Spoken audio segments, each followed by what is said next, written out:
وَإِذَا قِيلَ لَهُمْ آمِنُوا كَمَا آمَنَ النَّاسُ قَالُوا أَنُؤْمِنُ كَمَا آمَنَ السُّفَهَاءُ أَلَا إِنَّهُمْ هُمُ السُّفَهَاءُ وَلَكِنْ لَا يَعْلَمُونَ۔ ہر قسم کے حمد و ثنا، تعریفات، تحمیدات، کبریائی، بڑائی، بزرگی اللہ وحدہ لا شریک کے لیے ہے، جو تنہا اس کائنات کا خالق ہے، مالک ہے، رازق ہے، وحدہ لا شریک ذات ہے۔ ہم انسانوں اور جنوں کی ہدایت کے لیے آسمان سے کتابیں نازل فرمائی ہے اور اپنے پیارے بندوں کو رسول بنا کر بھیجا ہے۔ کتابوں کا سلسلہ قرآن مجید فرقان حمید پر مکمل فرمایا ہے، اور رسولوں کا سلسلہ ہمارے اور آپ کے پیارے پیغمبر محمد الرسول اللہ صلی اللہ علیہ وآلہ وسلم پر مکمل فرمایا۔ مختصر حمد و صلوات کے بعد ذوالوقار سامعین اکرام، قرآن مجید فرقان حمید سے سورۃ البقرہ کی آیت نمبر 13 میں نے آپ کے سامنے تلاوت کی۔ اس آیت مبارکہ میں اللہ سبحانہ و تعالیٰ ارشاد فرماتا ہے، اور جب ان سے کہا جاتا ہے، یعنی جب ان منافقوں سے کہا جاتا ہے، ان بدبخت قسم کے لوگوں سے کہا جاتا ہے کہ اور لوگوں یعنی صحابہ کرام کی طرح تم بھی ایمان لاؤ، تو جواب دیتے ہیں کہ کیا ہم ایسا ایمان لائے جیسا بے وقوف لائے ہیں؟ نعوذ باللہ۔ اللہ فرماتا ہے خبردار ہو جاؤ، یقیناً یہی لوگ خود ہی بے وقوف ہیں لیکن جانتے نہیں ہیں۔ ذوالوقار سامعین اکرام، جب ان منافق لوگوں سے کہا جاتا کہ تم بھی صحابہ کرام رضوان اللہ علیہم اجمعین جیسا سچا ایمان لے آؤ، تو وہ آگے سے کیا جواب دیتے تھے جس کا ذکر اس آیت میں ہے؟ وہ لوگ نعوذ باللہ صحابہ کرام کو بے وقوف کہہ کر جواب دیتے کہ کیا ہم ان بے وقوف لوگوں جیسا ایمان لے آئے؟ ان منافقین نے، ان گستاخان صحابہ نے ان صحابہ کرام رضوان اللہ علیہم اجمعین کو بے وقوف کہا جنہوں نے اللہ کی راہ میں جان و مال کی کسی بھی قربانی سے دریغ نہیں کیا۔ اور آج کے منافقین یہ باور کراتے ہیں کہ نعوذ باللہ صحابہ کرام رضی اللہ عنہم اجمعین یہ نعوذ باللہ دولت ایمان ہی سے محروم تھے۔ اللہ تعالیٰ نے جدید و قدیم دونوں منافقین کی تردید فرمایا کسی اعلیٰ تر مقصد کے لیے دنیاوی مفادات کو قربان کر دینا بے وقوفی نہیں بلکہ یہ عین عقل مندی اور سعادت ہیں۔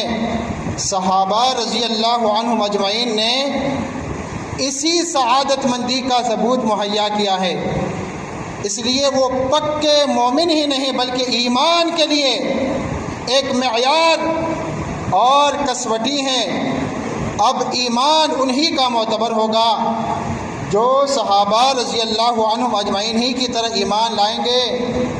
اللہ تعالیٰ نے قرآن مجید میں ان کے ایمان کو معیار قرار دیا ہے۔ یہ سورۃ البقرہ کی آیت نمبر 137 ہے۔ اللہ رب العالمین نے فرمایا ہے فَإِنْ آمَنُوا بِمِثْلِ مَا آمَنْتُمْ بِهِ فَقَدِ اهْتَدَوْا، بس اگر وہ ایمان لائے جیسے تم اے صحابہ کرام ایمان لائے ہو اس پر، اس قرآن پر، جس طرح تمہارا ایمان ہے یہ بھی اسی قرآن پر اسی طرح ایمان لے آئے تو یقیناً ہدایت پا جائیں گے۔ تو یاد رکھو کہ صحابہ کرام اللہ کے نبی کے صحابہ بے وقوف نہیں، صحابہ کو بے وقوف کہنے والے بے وقوف ہیں، صحابہ بے ایمان نہیں، صحابہ کو بے ایمان کہنے والے بے ایمان ہے۔ معیار صحابہ کا ایمان ہے اور اس پر دلیل رب کا قرآن ہے۔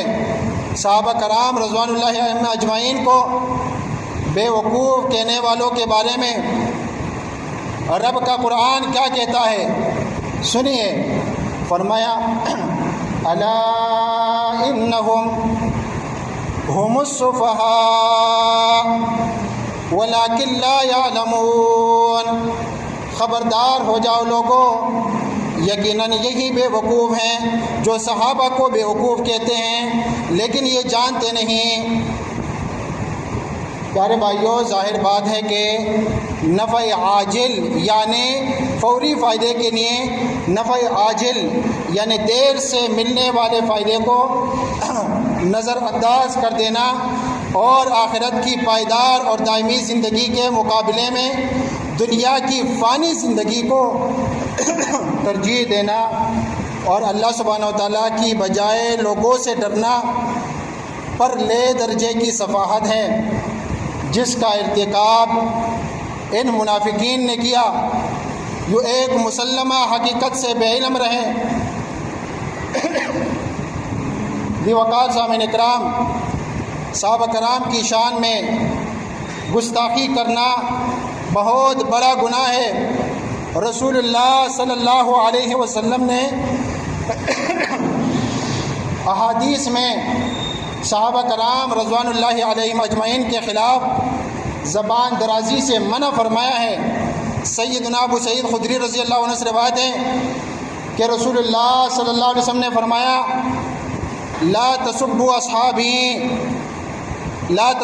اصحابی فلو ان احدکم انفق مثل احد ذهبا ما بلغ مد احدهم ولا نصیفه۔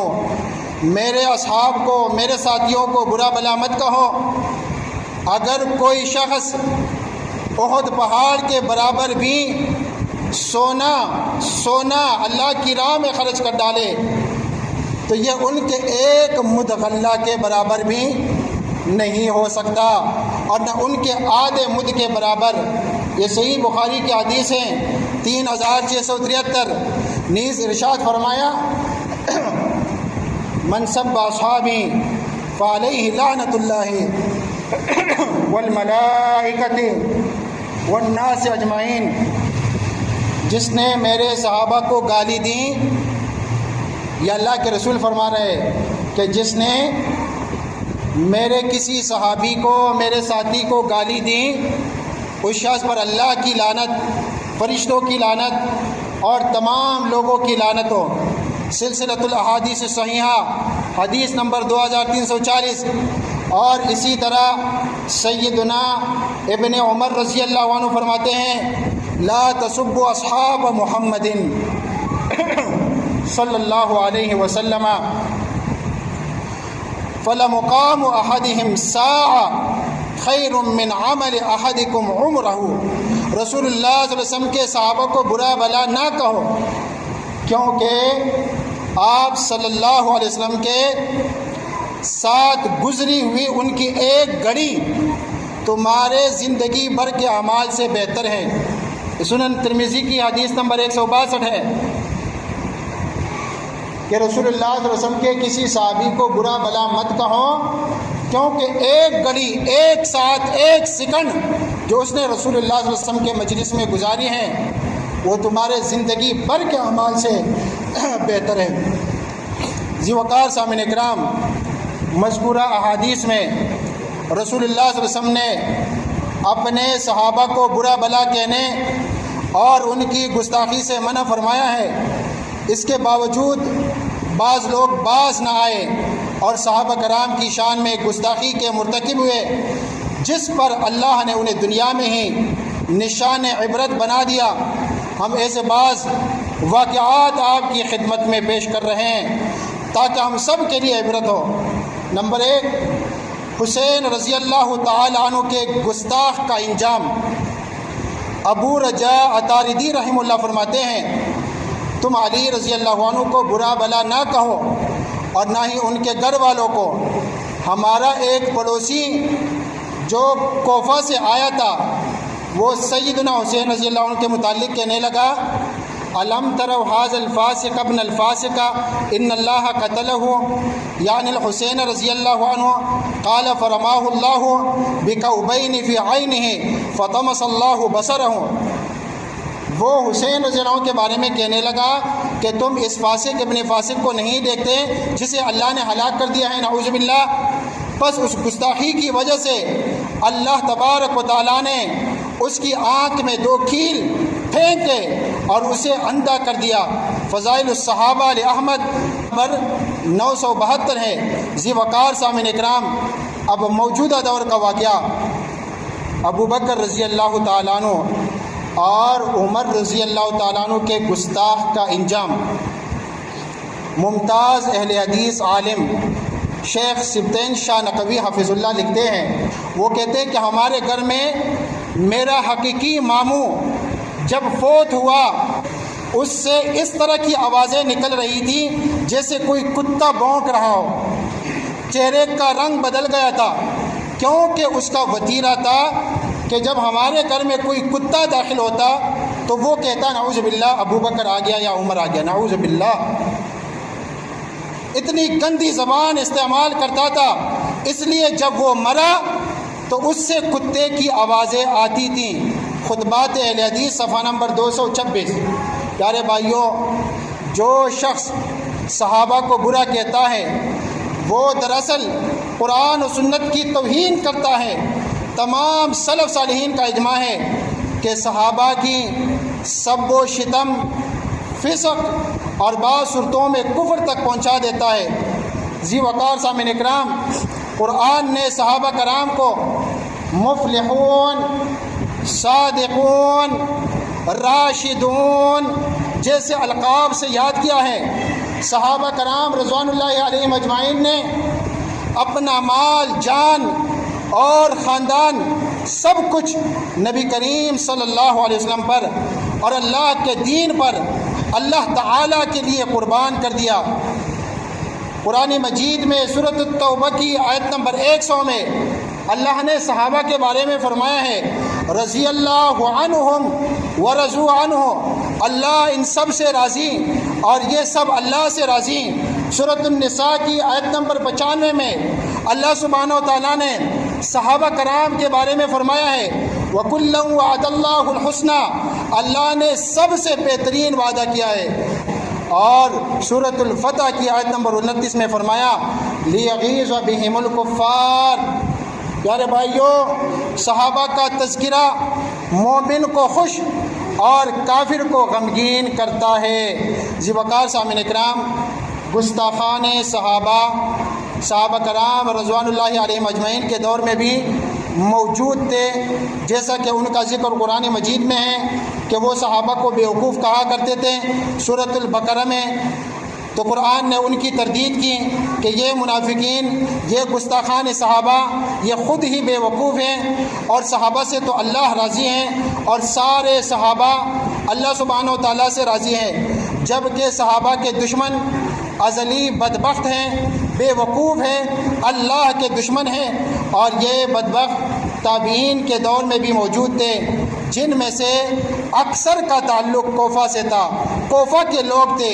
کوفی لا یوفی مشہور مقولہ، کوفہ بظاہر مذہب، زہد، شریعت کا گہوارہ تھا، لیکن منافقت سے بھرا ہوا حضرت علی رضی اللہ تعالیٰ عنہ، حضرت حسن رضی اللہ عنہ، حضرت حسین رضی اللہ عنہ، سب کو ان کی بدعہدی کا سامنا کرنا پڑا، کوفیوں کی بدعہدی کا۔ کوفہ حضرت علی رضی اللہ تعالیٰ عنہ کا دار الخلافہ تھا، مگر وہی لوگ بوقت جنگ ساتھ چھوڑ جاتے۔ حضرت علی رضی اللہ تعالیٰ عنہ نے فرمایا، ایک کوفیوں، تمہاری مثال اس عورت کی سی ہے جو سود کاٹتی ہیں اور پھر خود ہی توڑ دیتی ہیں۔ اسی طرح پھر انہوں نے حسن رضی اللہ تعالیٰ عنہ کے ساتھ بھی بے وفائی کی۔ حسن رضی اللہ عنہ نے امن کی خاطر صلح کی، امیر معاویہ رضی اللہ تعالیٰ عنہ کے ہاتھ پر بیعت کی، مگر کوفیوں نے چھریاں نکالی اور وہ کہتے رہے، ہم تیرے باپ کے بیٹے نہیں ہیں۔ حضرت حسن رضی اللہ عنہ سے کوفی کہنے لگے کہ ہم تیرے باپ کے بیٹے نہیں ہیں اور ہم اس صلح کو نہیں مانتے، تم نے کس طرح امیر معاویہ سے صلح کی ہے؟ میرے بھائیوں، یہ شیعہ خود گستاخان صحابہ اس دور میں بھی تھے اور آج بھی یہ صحابہ کے گستاخ ہیں۔ یہ کوفی کتنے لاجوفی ہیں۔ سب سے بڑی مثال کربلا کا المناک سانحہ، کوفہ والوں کی چالاکیاں، ہزاروں خطوط لکھ کے امام حسین رضی اللہ عنہ کو بلایا۔ جب امام پہنچے کسی نے ساتھ نہ دیا، 72 جان نثاروں کو شہید کیا کوفیوں نے۔ بھائی کربلا کا میدان کہاں پر ہے؟ کوفہ کے نزدیک ہے یا شام کے نزدیک ہے؟ کوفیوں نے شہید کیا اور پھر ڈالا شامیوں پر، اور آج تک یہ شامیوں کو برا بلا کہتے آ رہے ہیں اور خود ماتم کر رہے ہیں کہ انہوں نے حسین رضا کو شہید کیا۔ شہید خود کیا، پھر ماتم کرنے لگے اور کہا کہ شامیوں نے شہید کیا۔ میرے بھائیوں، کوفہ کے نزدیک کربلا کے میدان میں ان کوفیوں نے، ان بدبختوں نے حسین رضی اللہ تعالیٰ عنہ کو شہید کیا اور ان کے 72 جانثاروں کو شہید کیا۔ اس کے بعد کوفہ والوں کا انجام خود ان کے اپنے مورخین کہتے ہیں کہ ہم وہ بدبخت قوم ہیں جنہوں نے نواسہ رسول کو بلایا اور قتل کیا، شہید کیا، خود بلایا اور شہید کیا۔ آج تک عذاب میں مبتلا ہے، خود ہی آگ جلاتے ہیں، آگ پر چلتے ہیں، خود ہی چھریاں نکالتے ہیں، تلواریں نکالتے ہیں، اپنے آپ کو زخمی کرتے ہیں۔ کیا یہ عذاب ہے یا نہیں؟ میرے بھائیوں، یہ یقیناً عذاب ہے۔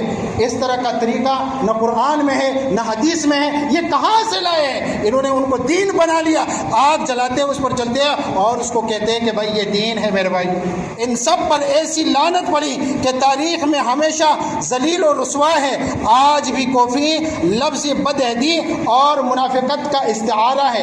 ایک کوفی آیا تھا عمرہ کرنے کے لیے، ابن عمر رضی اللہ عنہ سے دوران طواف پوچھتا ہے کہ اگر مچھر کا خون کپڑے پر لگے، احرام پر لگے تو اس کا حکم کیا ہے؟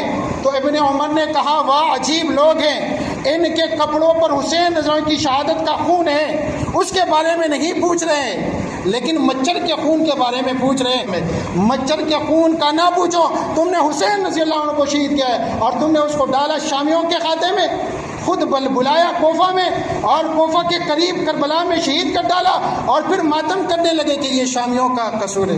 میرے بھائیوں، یہ آج بھی لعنتی ہے، بدبخت ہے، صحابہ کے دشمن۔ ان کے سامنے ابوبکر رضی اللہ عنہ کا نام لو، جو امت کے سب سے افضل ترین صحابی ہے، جس کی فضیلت پر قرآن بھی ہے، جس کی فضیلت پر حدیثیں بھی موجود ہیں۔ عمر رضی اللہ عنہ کا نام لو تو یہ آج بھی جلتے ہیں۔ میرے بھائیوں، پیارے مسلمانوں، صحابہ اور اہل بیت دونوں سے محبت کرو، یہ ایمان کا حصہ ہے۔ گستاخان صحابہ سے دلی نفرت اور برات رکھو، یہ بھی ہمارے ایمان کا حصہ ہے۔ منافقانہ روش جیسے کوفیوں جیسی حالت سے بچو۔ وعدہ خلافی، دغلا پن، وقتی فائدہ، دین کو چھوڑ دینا، یہ سب کوفیوں کی علامتیں ہیں۔ آج بھی ایسے لوگ ہیں جو شیعوں سے مفادات کی خاطر صحابہ کرام کے خلاف برا بلا کہتے ہیں۔ انڈیا میں ایک ہے سلمان ندوی، امیر معاویہ رضی اللہ عنہ کے خلاف بکواسات کرتا ہے۔ آج کے پاکستان میں بھی ایسے لوگ موجود ہیں، امیر معاویہ رضی اللہ عنہ کے خلاف کالم بھی لکھتے ہیں کہ امیر معاویہ رضی اللہ عنہ نے یہ کیا، امیر معاویہ رضی اللہ عنہ نے یہ کیا۔ جو کاتب وحی ہے اور جس پر رسول اللہ صلی اللہ علیہ وسلم نے اعتماد کیا، اتنے فضائل ہیں کہ رسول اللہ صلی اللہ علیہ وسلم نے فرمایا یا اللہ اس معاویہ کو ہدایت دے، اس کو ہدایت یافتہ بنا دیں اور دوسرے لوگوں کے لیے اس کو ہدایت کا ذریعہ بنا دیں۔ اور بھی بہت ساری حدیثیں ہیں جس میں رسول اللہ صلی اللہ علیہ وسلم نے سیدنا امیر معاویہ رضی اللہ عنہ کے لیے بہترین دعائیاں کی ہیں۔ یا اللہ ہمیں صحابہ کرام اور اہل بیت کی سچی محبت عطا فرما۔ یا اللہ ہمارے دلوں کو صحابہ کی محبت سے منور فرما۔ یا اللہ صحابہ کی گستاخی کرنے والوں سے ہمیں محفوظ رکھ، ان کے شر سے امت کی حفاظت فرما۔ آمین ثم آمین۔ واخر دعوانا الحمدللہ۔